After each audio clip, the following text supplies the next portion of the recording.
হরে কৃষ্ণা। আমরা এসেছি আবার মন্দিরে সন্ধ্যার সময়, খুব সুন্দর দর্শন।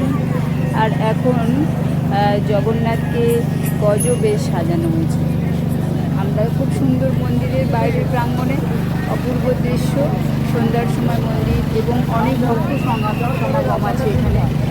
প্রচুর ভক্তরা এখানে এসেছেন জগন্নাথের নতুন রূপ দর্শন করার জন্য।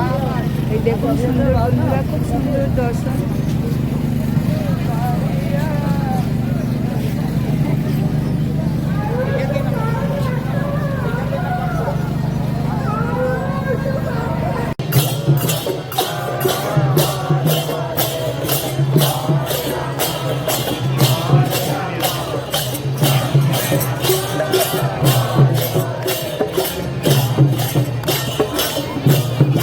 আমাদের নৃত্য সমস্ত ভক্তরা কত সুন্দর নৃত্য করছে জগন্নাথের সামনে। দর্শন করুন।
দেশের পেছনে ইতিহাস রয়েছে।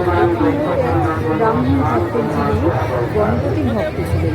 তিনি যখন জগন্নাথের সাক্ষাৎ করতে চাইলেন, জগন্নাথকে দর্শন করতে চাইলেন না, তখন একজন বললেন যে জগন্নাথ সমস্ত দেবতাদের মধ্যেও বিরাজমান, তিনি মানুষের মধ্যেও।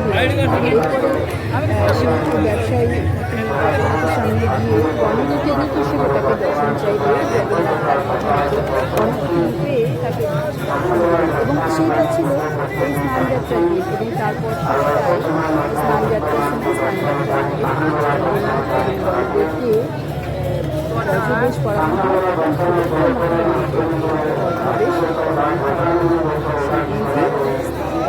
স্নানযাত্রা ইন্দ্রধর্ম মহারাজই প্রকট হয়েছিল।